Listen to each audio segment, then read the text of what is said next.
Good morning. I'm back for a few days. We're going to work on the electrical.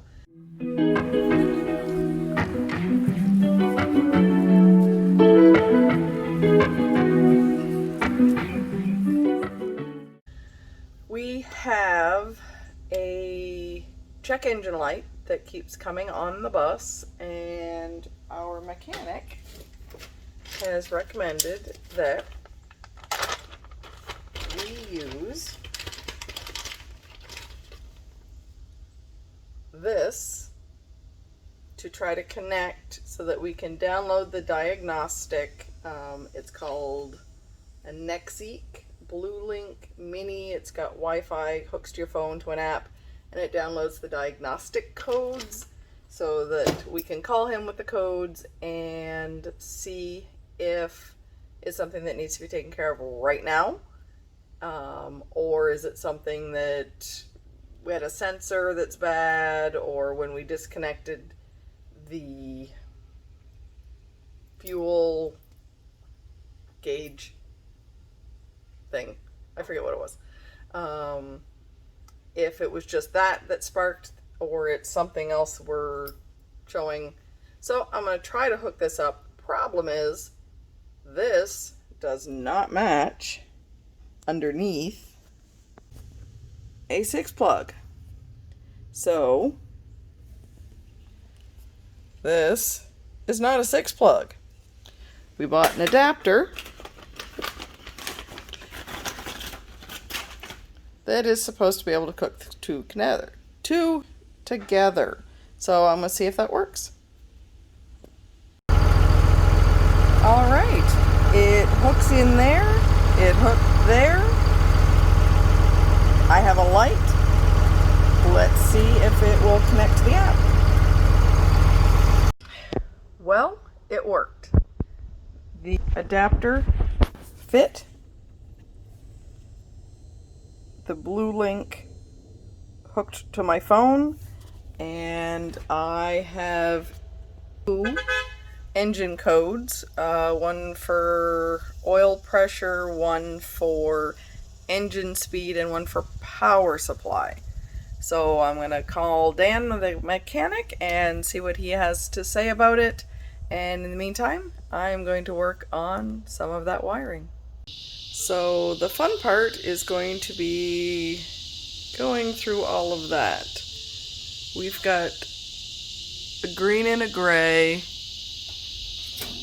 The gray looks like it went to the old lights. The green... Alright, so the first branch comes up, light wire, and then we have this green one. And the green one goes across,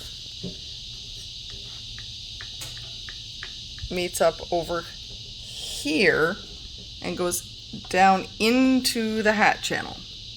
Doesn't come out the other side, so I looked up at the top, and there's nothing there.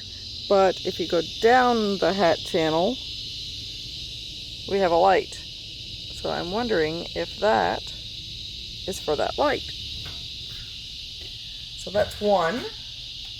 Let's see if we can find another gray light, gray light, gray light.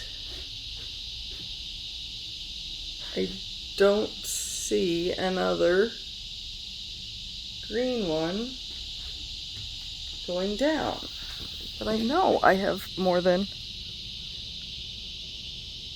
No, apparently I don't have more than one light on the side of the bus. Okay, so that green cord has got to be for the light, because that's the only light on that side of the bus. Let's take a look. Get another one there.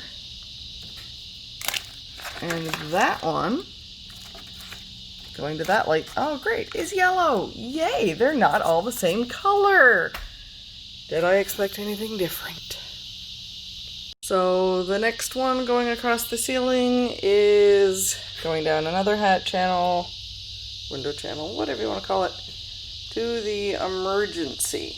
So let's see what we need to do is the bus going to start if I disconnect the emergency.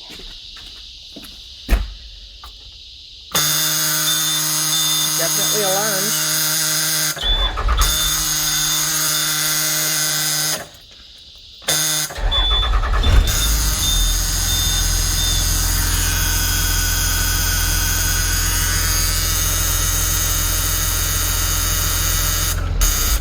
All right, so alarms, but starts. Okay, so we might be able to just disconnect that alarm and go from there. All right, one down.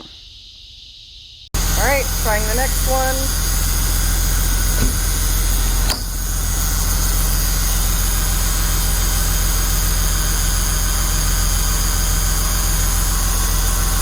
Not shutting off.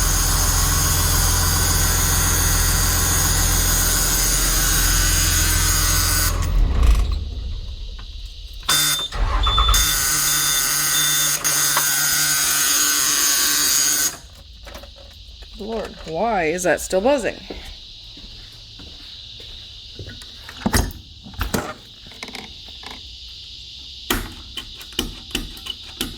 Ah, button was stuck. All right, let's try this again.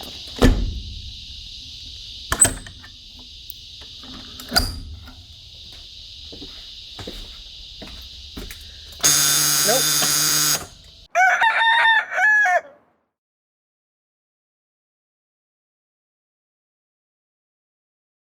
All right, so that green one goes, gets grounded, keeps going,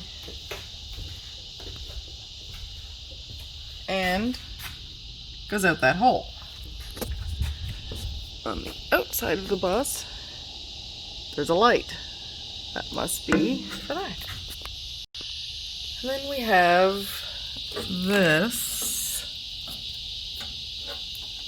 which goes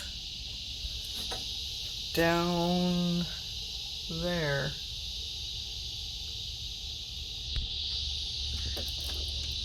Looks like it comes out there. So there's a channel up there. All right, so the flashy strobe light on the roof that's not working, I disconnected it, followed it across, and now I am very gently teasing it out through the wire run. All right, have all of the emergency hatch wires, all of the emergency exit wires after one termination.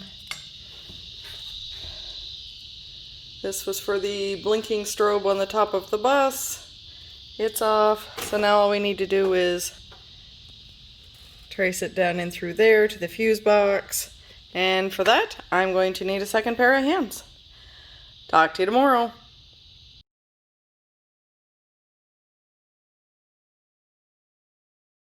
So having an issue with one of our lights. Just wasn't turning on, obviously. So we took the bulb off, we looked inside the housing. The housing wasn't getting electricity. So that could be a fault with the housing, it could be a fault with one of the wires leading to it. So I cut the wires both upstream and eventually got a good readout on the multimeter. I had to cut the negative wire about 4 inches shorter than I wanted to because there was a cut in it that looks like it had been there a good 10-20 years, and they just wrapped some electrical tape around it. So I cut that wire up above that, and again I was able to get a good reading on the 12 volt coming down. Wired it back up and it's still not working, and I'm still not getting electricity or reading at the housing. We do have about 2 or 3 other splices in the wire going from where I know the wire is good to the housing. So when we get wire and we get the good crimps, we'll run some good wire down to it and see if that fixes the issue. If not, then it's the housing. Deduction logic. Ugh. We have taken off the door and the bus still starts, it still runs. We're going to hold on to it just in case we foobar something else up in the future. And now onto this giant tangle.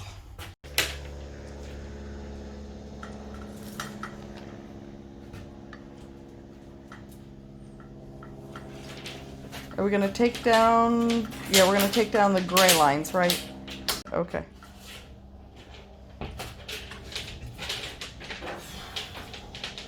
All right, so we have pulled all the excess wires. So we've pulled about half of the wires that run back to the back of the bus. Let me put this away before I hurt myself. The wires that are left are brake lights, turn lights, backup light, trailer light. Anything that dealt with the emergency signals on top was removed. Oh, and we also have the green one in here, which is the running lights at the top of the bus and on the side. What we took out was the wires for the interlock on the back door. The yellow ones were one set of emergency lights. The black gray ones were the other set of emergency running lights. And I don't remember what the pink and white ones were. The pink and white was for the strobe on the roof. Ah, see, there you go, strobe lights. So we got about half. And then this actually fairly hefty. What we still have left is now we're in the conundrum because we're out in the field. So we have to take off the seatbelt. We've already taken off the side panel that was up above the driver's left side. And so we have insulation again. And we can see that these wires are probably going to that the light monitor behind that front bulkhead. So we're going to have to go and take that bulkhead off. The problem is we didn't bring any of those tools out here with us. And then when we take the front bulkhead off, I'm sure there's going to be more insulation and more things that we're going to have to work on. So as far as today goes, we've gotten, I think, probably as far as we're going to get out here in the field, which is to pull the wires back. And then, you know, Kathy showed you the whole shebang. So there's still a lot more electrical work to do, still a lot more wires to pull. But it's early September, which might as well be August in Florida. We are both just exhausted. I mean, just drenched at this point. So I think we're going to call here today. We'll do a little cleanup, but this is going to be it. Kind of short, but fairly productive. You know, I like it. All right, and that's all for today. It's hot. Like, share, subscribe, all that fun YouTube stuff. Stay safe. Wear your masks. Love y'all. Bye. Bye.